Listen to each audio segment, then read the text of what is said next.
Helmet, flask, and rifles. Franklin is very well equipped.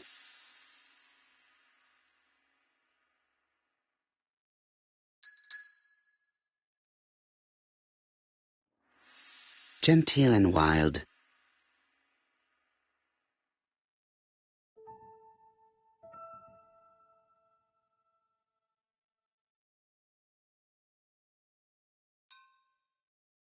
The Railway Children, E. Nesbitt. For Franklin, Und Effie's Christmas, 1910.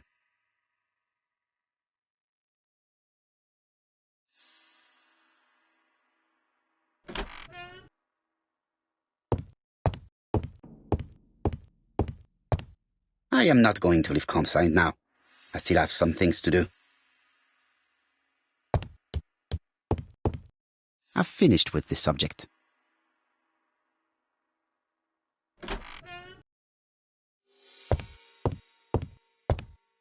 The door is locked.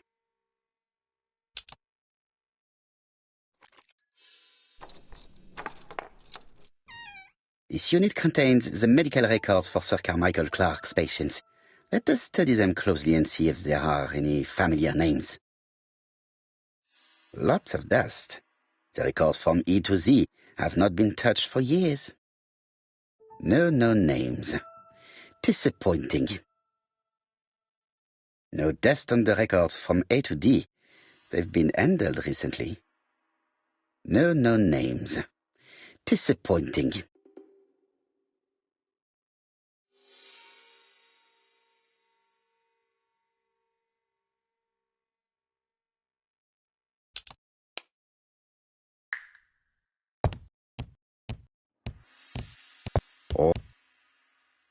Order and method above all.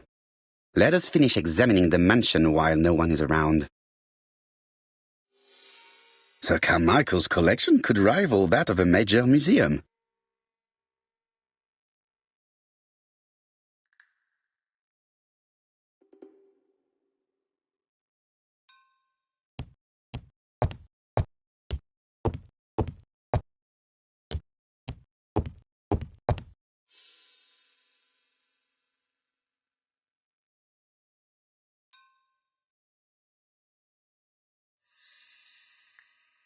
Attention, Franklin. Task list. A. Ordering Lady Clark remedies. Done. B. Tidying up real estate property files. Done. C. Calling the lawyer about inventory. Done. D. Update the tenant farmer list. Done.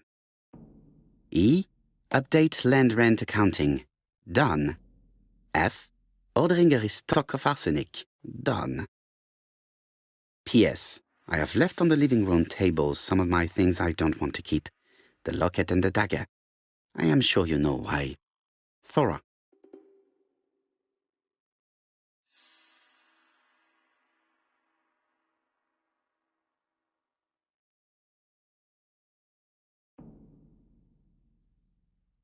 A dark dragon for a bright-haired maid. C.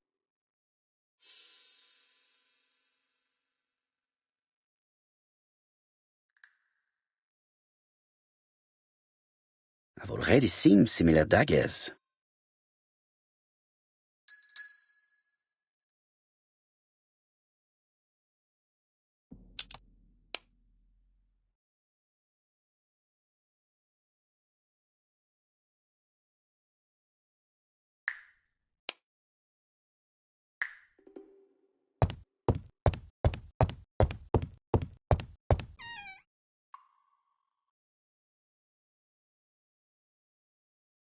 Where is the horrible smell of carrion coming from?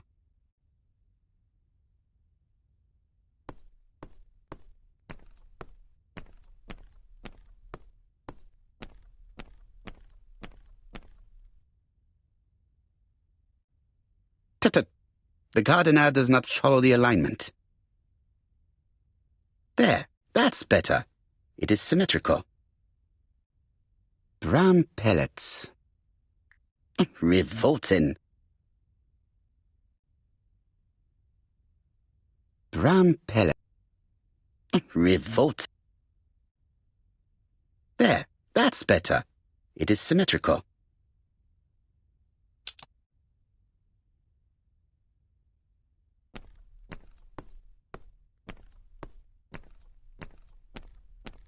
Something makes me feel uncomfortable.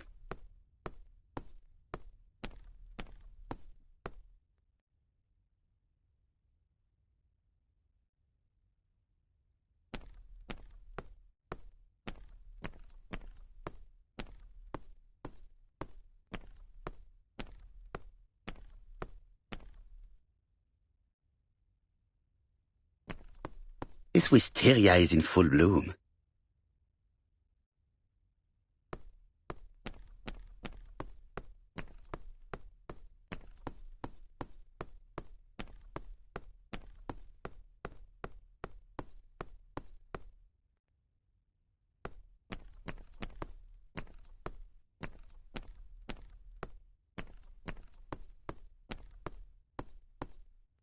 I would like to congratulate Clark's gardener. What symmetry! This fountain makes a very relaxing sound.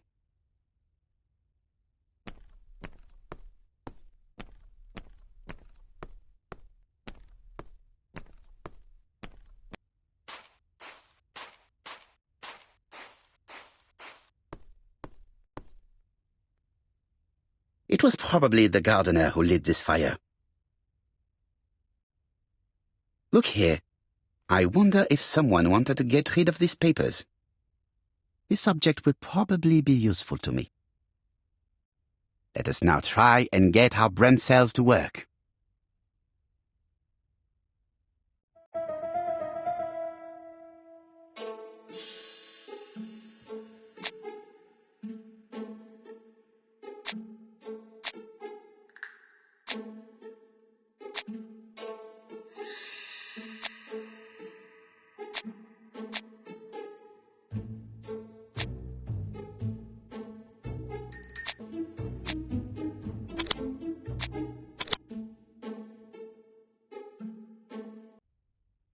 Everything that Thorogray has left behind comes from Sir Carmichael's collection. He most probably gave them to her, but she chose to leave them here rather than run the risk of being accused of theft. It is understandable when you know just how much Lady Clark mistrusted her. Let us now try and get our brain cells to work.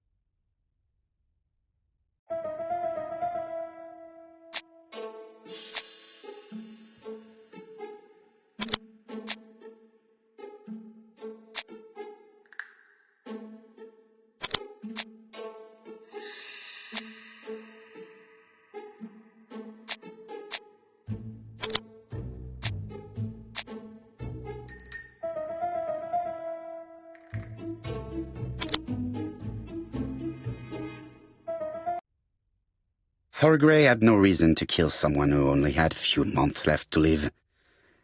The poison she ordered was for rats.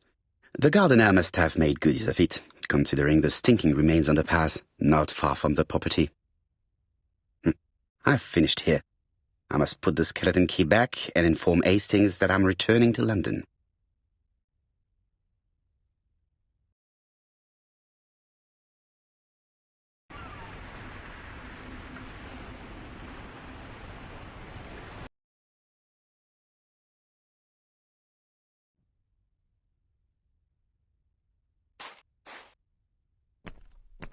Clark's greenhouse. It must hold some rare plants.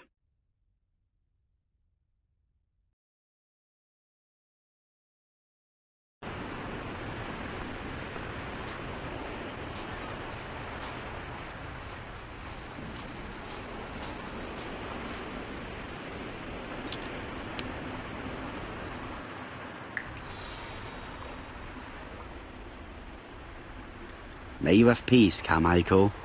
Charlotte.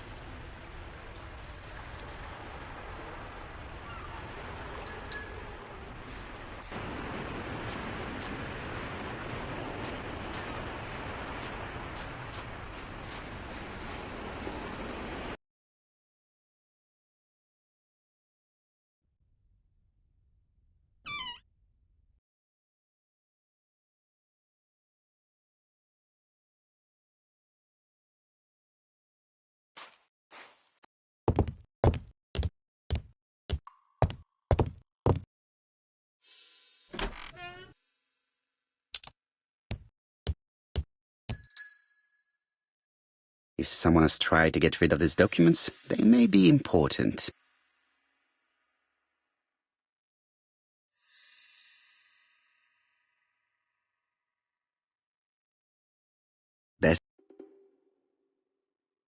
I must put the skeleton key back and inform Hastings that I'm returning to London.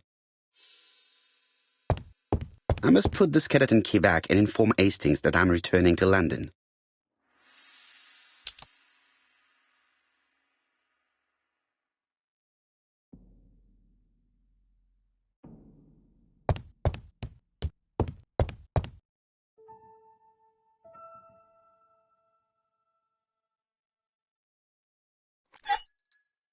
Perfect. Nothing else is keeping me here.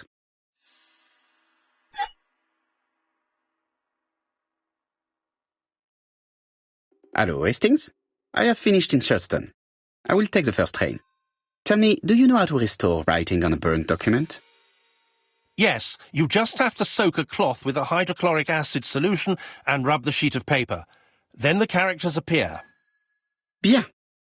You have been of great assistance, Hastings. Could you please order the solution as soon as possible? Of course, but what documents do you want to read? You will see, my friend.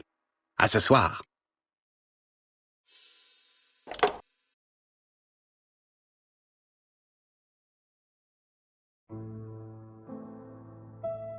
Donald Fraser is here. He insisted on waiting to see you.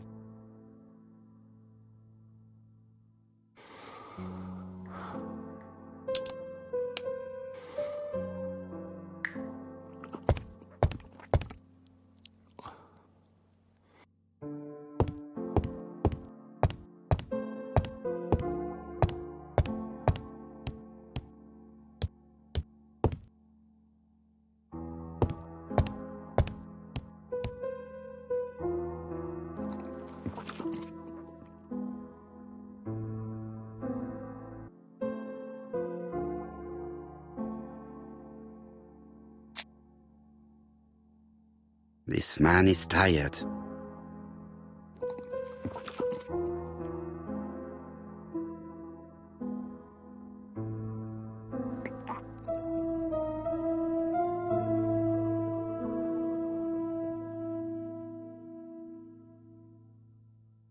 Donald is short of sleep, and it looks as if he didn't even bother to undress before going to bed.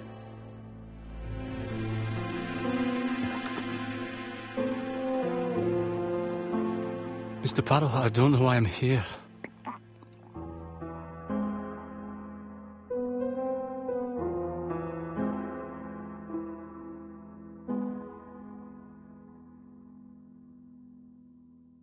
I am not going to play games with you, Mr. Fraser.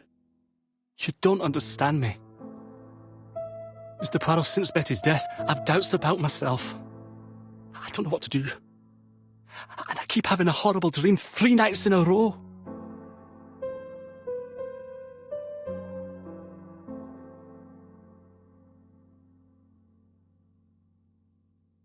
Have a drink and tell me about this dream.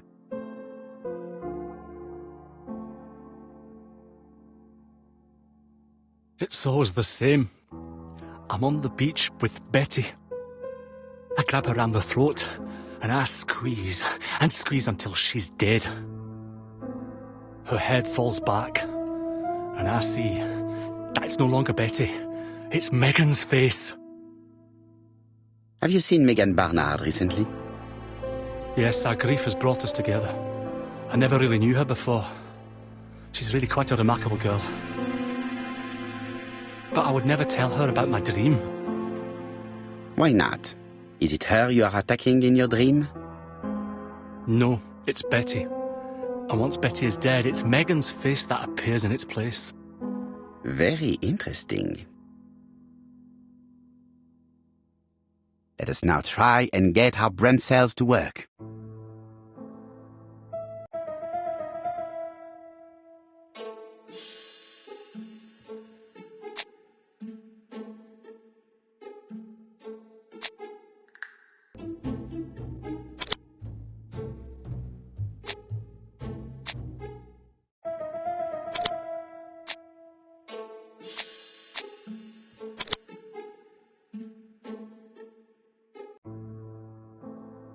Mr. Fraser, I think that the real meaning of this dream is that you are in love with Megan Barnard. Please go on. Do. This dream certainly betrays your guilt. Oh. But what do you feel guilty about? Having killed your fiancé? Possible. Or forgetting her very quickly for her sister? Certainly. And this forgetting is perceived as a second death. So you don't really think I was the one who killed Betty? I do not exclude this theory. I am simply saying that I do not need to know that fact to explain your dream and your guilt. Thank you for being frank, Mr. Poirot. You've helped me a great deal. I'm going back to Bexhill. I'll not take any more of your time up. It is late, Mr. Fraser, and you are tired. I'll sleep on the train. I like trains. It's easy to sleep rocked by the sound of the wheels. Poor boy, he seems completely lost. Well, women seem to like him. I think Megan will take care of him. Oh, I remember. Did you order the product I needed? Yes, we'll be receiving it tomorrow. Bien, it is late, and I asked Miss Gray to come tomorrow morning. I have a few questions I wish to ask her.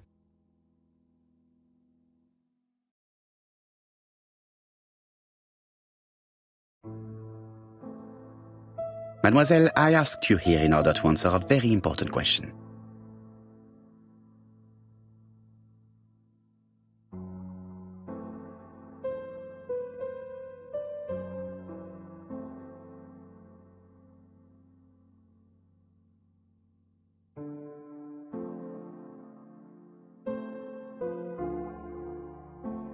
Am I right in thinking you said that you did not speak to anyone on the day Sir Carmichael was murdered? It's the absolute truth. Yet, Lady Clark maintained that she saw you talking to a stranger on the front doorstep. Really? She must have been mistaken. Oh, I remember now. I'd forgotten all about it, but it wasn't important. It was just a salesman. One of those traders who sell stockings from door to door. Can you describe him to me? Medium size, glasses, dark suit, and a felt hat. Not the sort of man you notice. Completely harmless. That's why I forgot all about him. Nothing else? He was very hesitant and shy. Usually door-to-door salesmen are very confident, but he wasn't.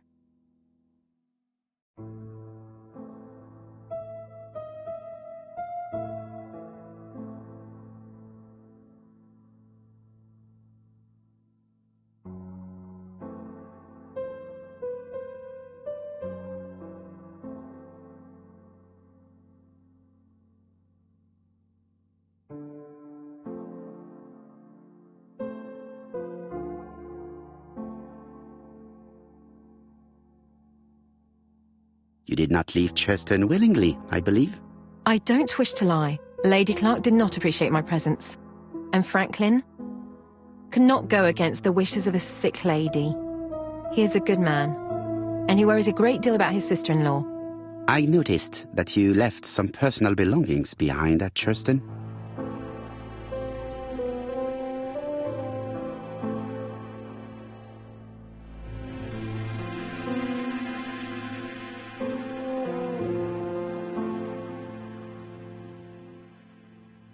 It was too risky for you to keep these objects, am I correct? Risky? What was the risk?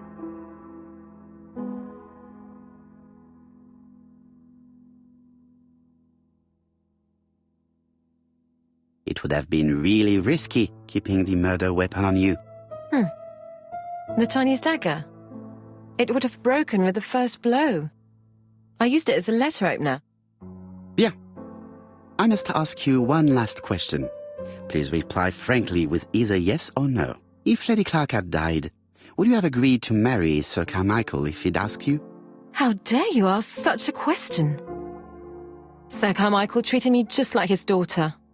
And all that I ever felt him was affection and gratitude, nothing else.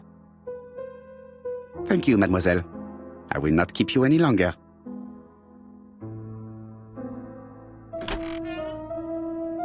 I met Thora Gray on the stairs. Her cheeks were ablaze, and she appeared to be deeply hurt. Poirot, have you offended the poor girl again? Do you have good reasons for accusing her? I accused her of nothing, Hastings. I simply asked her an important question she did not answer. Let us see if we can answer it for her. Let us now try and get our brain cells to work.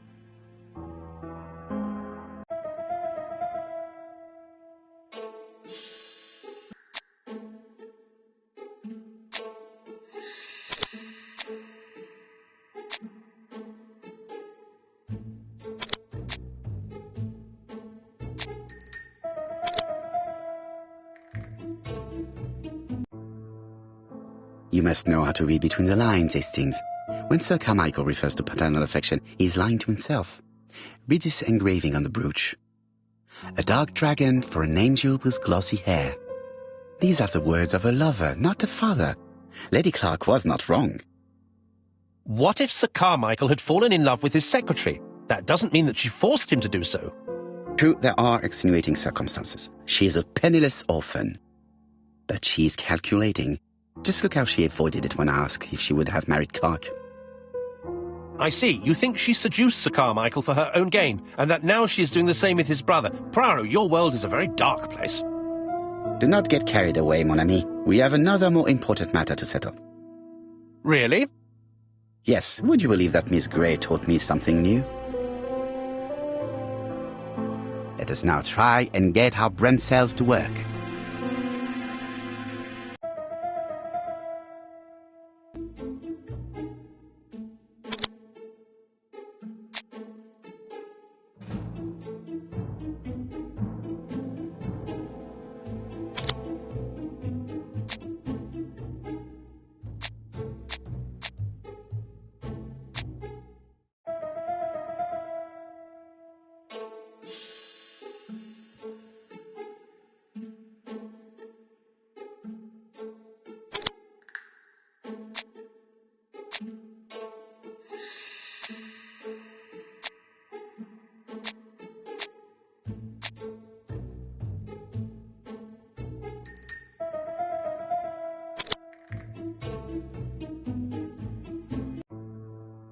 It's perfectly clear, Hastings, perfectly clear. Indeed, a stocking seller visited Andover, Bexhill and Churston on the day of each murder. We have our suspect. This should be of interest to Job.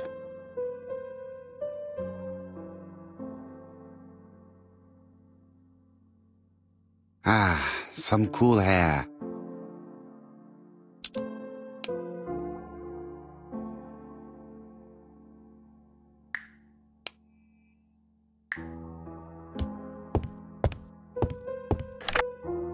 Chief Inspector, we are looking for a stocking salesman. I see you have a suspect. Yes. Contact all the stocking wholesalers who may employ him.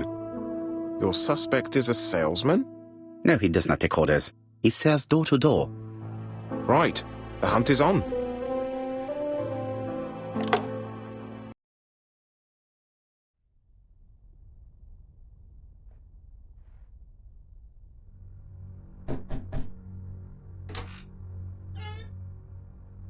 Are you leaving, Mr. Cust? Yes, I'm going to Cheltenham. You shouldn't travel today. You don't look very well. I have to. I have engagements. I must respect them.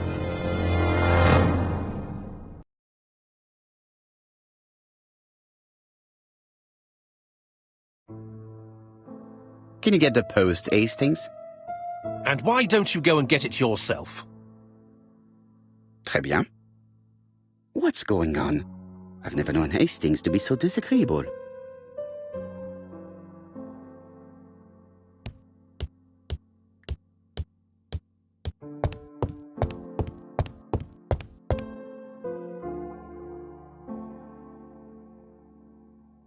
Poor Mr. Poirot. I'm quite sorry for you. If at first you don't succeed, try again. We've a long way to go still. Typery? No, that comes later. Letter T. The next little incident will take place in Doncaster on September 11th. So long. ABC. I should compare this letter with the one on my desk which I received earlier to see if it does indeed come from the same person.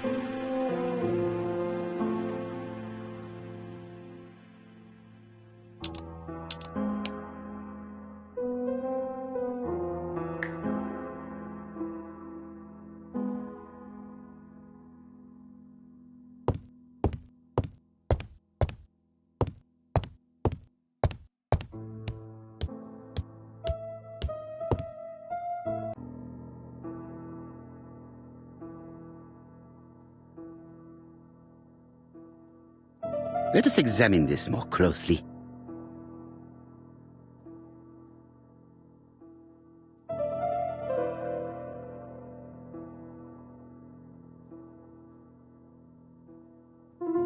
Certain characters in the two letters may have similar defects. Yes, this I is weird. Right, let us compare this with the other letter. Yes, the I characters in the two letters do indeed have the same defects. I have to find some other similar defects to confirm my theory.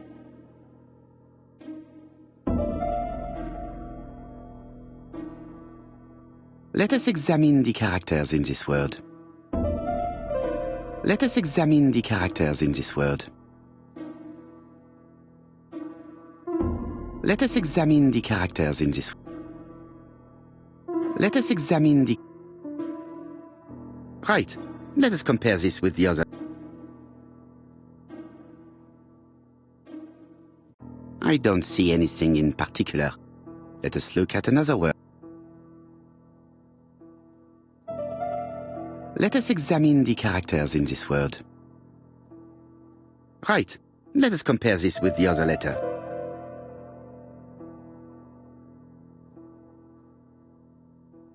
Let us examine. Right. Let us compare this with the other. Nothing to report for these characters. Let us examine another word. Let us examine the characters in this word. Right. Let us compare this with the other letter. Certain characters in the two letters may have similar defects.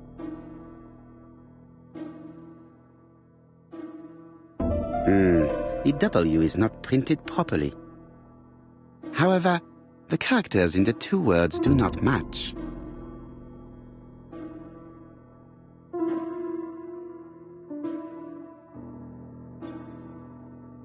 Of course, the W characters in the two letters do indeed have the same defects. I have to find some other similar defects to confirm my theory.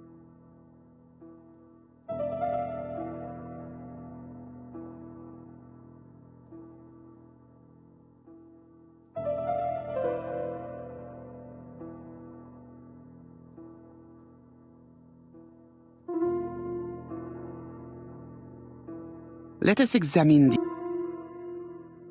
Right. Let us compare this with the. Nothing to report for these characters.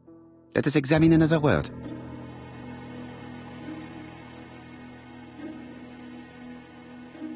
Yes, the A appears to be quite unusual. Right. Let us compare this with the other letter. That's right. The A characters in the two letters do indeed have the same defects. My theory was right. These two letters were written with the same typewriter. Hastings, he strikes tomorrow. Chief Inspector Japp? He's on another line. Can I take a message? Yes, please, mademoiselle. It is from Hercule Poirot. Tell him ABC strikes tomorrow in Doncaster. He must call me back. Very well, sir. Bien, now I'm going to see what I can find from these burnt documents. I've received the product I need. Hastings, if you do not mind, I would like you to take a few notes. Yes, yes.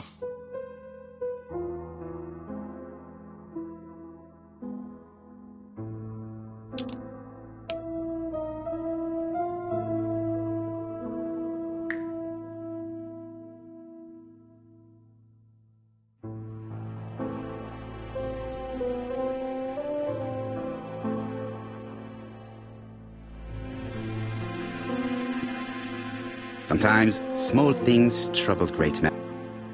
3 mornings in a row, he confided to us, the cook broke the egg yolks when preparing Poirot's breakfast. This apparently casual event has greatly disturbed my friend, to the point it breaks his concentration and slows his judgment. I also noticed his moustache, of which he is so proud, being duller than usual. Poirot, I assure you I haven't said any such thing to the journalists. They twist everything.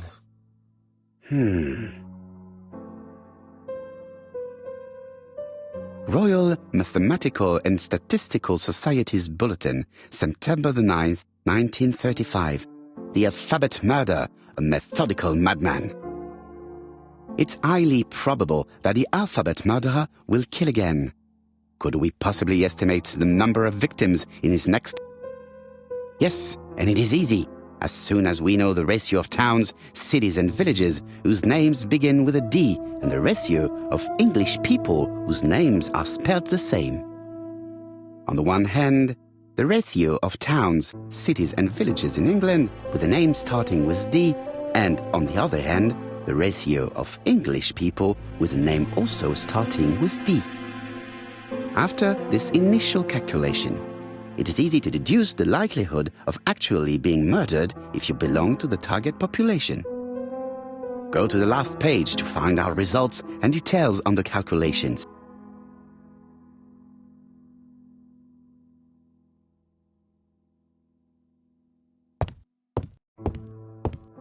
I've finished with this subject.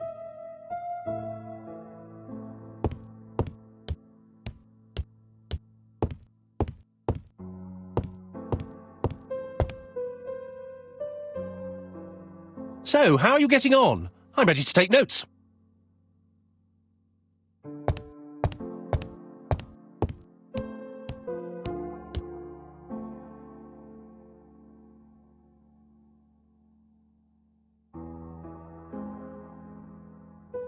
Hastings' photo album. He is very proud of his bag.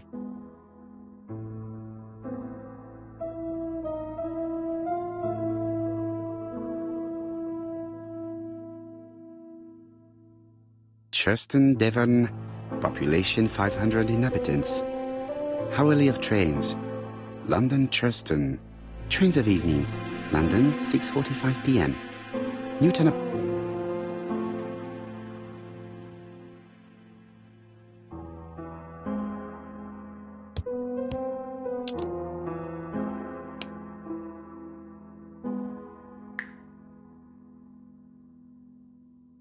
If someone has tried to get rid of these documents, they may be important.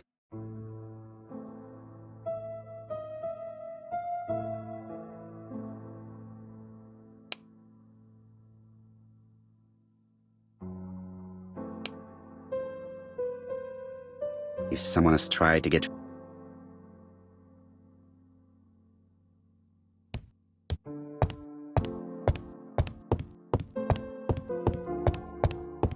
I lock my revolver in this drawer. I've not used it in a very long time. I lock my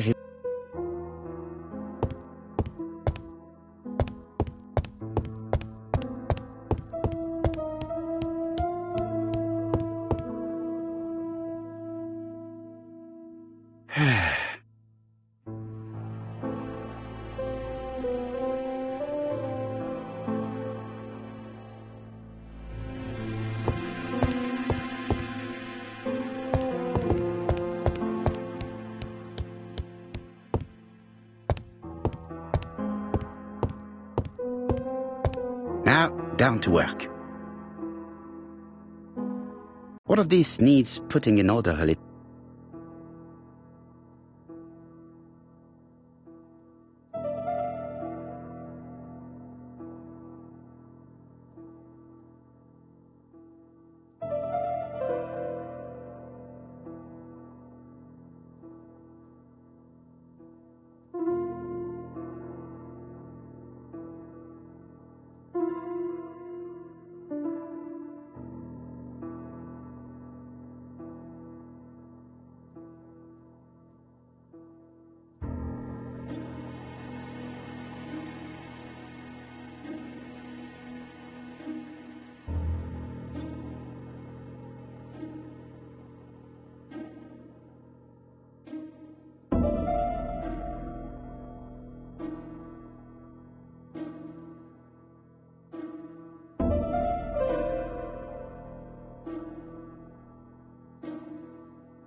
This piece should be placed here.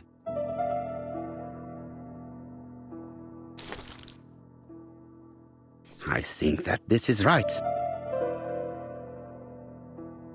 This page is finished. That's done. 3 more to go.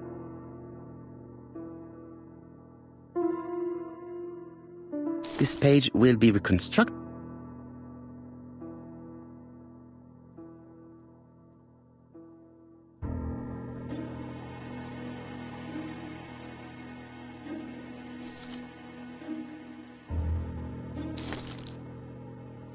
This page is Child's Play. This page is finished. And that's 2 done.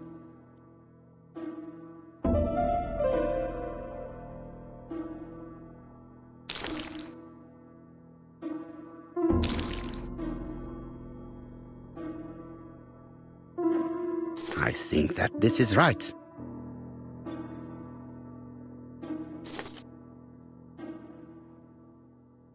This page is finished. Only 1 more.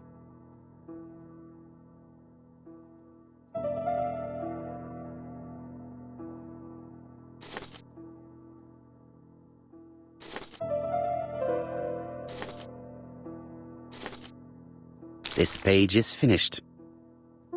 All the pages are reconstructed.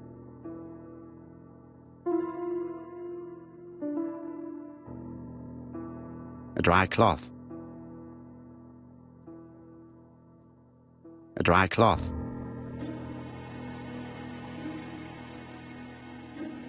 A bottle of solvent. A dry cloth.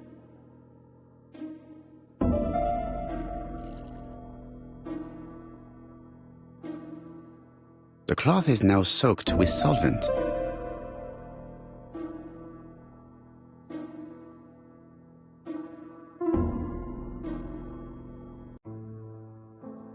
Got it! Make a note, Hastings, make a note. Mrs. Alisasha, shop owner in Andover. Tracheitis, hemoptysis, prescribed laudanum. I got it. Look. Poirot, where on earth did you find these files? On a fire at the bottom of the garden at Campside. All right, but where did the person who burned them find them?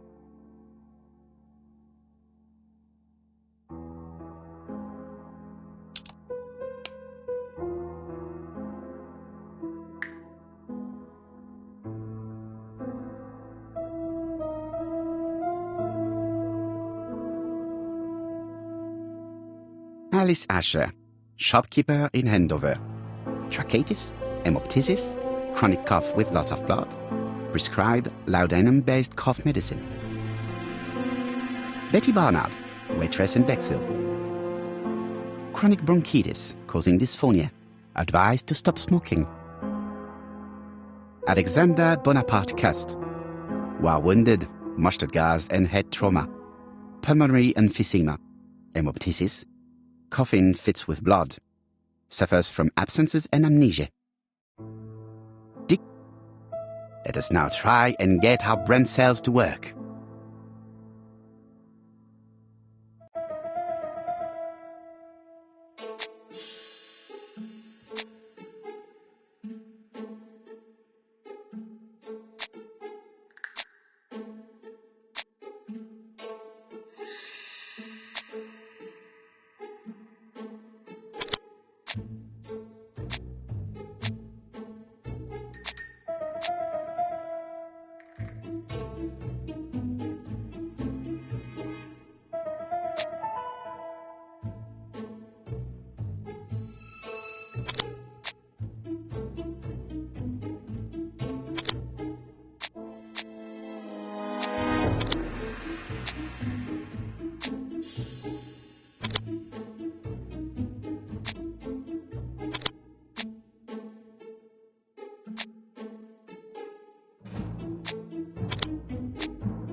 The burned documents are medical records and without a doubt they come from Clark's archives.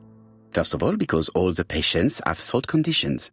And secondly, their name starts with either A, B, C or D, and it is precisely the files that match these letters that have been tampered with. But why burn these files? How come the names of the two victims appear on them? And who are the two other patients? These are very good questions.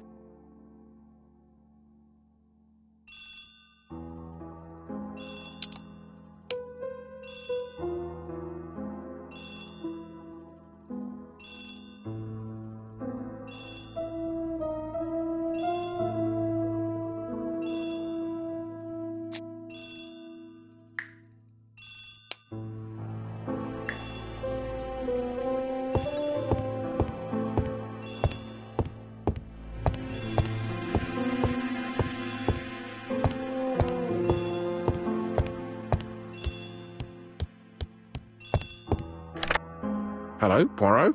Any news, Chief Inspector? You wanted a stocking seller? We have one. Reported by his landlady who thought he was behaving suspiciously. He has the most unbelievable name.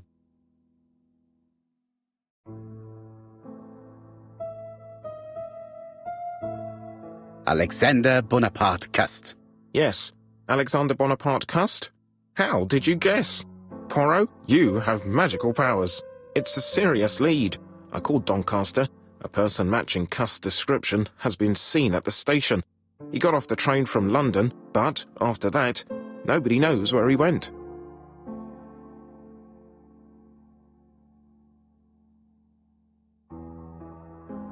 Look for him at the Black Swan Hotel. What? How do you know he's there? Trust me, Chief Inspector. You appear to be very sure of yourself. Very well. I'll call the Black Swan straight away. The owner is going to get a shock when he learns that there's a murderer under his roof.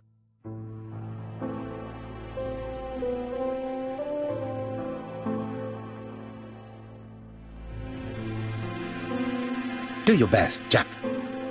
You can count on me. Hastings, everything is at stake. With a little luck, our main suspect will soon be under lock and key.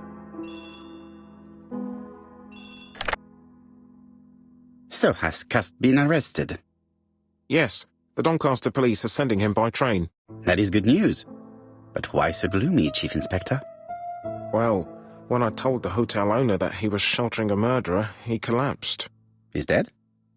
No, fortunately, but it has taken its toll on him. It has to be said that with his name starting with the letter D, he had every reason to fear Cust. I bet he was going to be the next victim.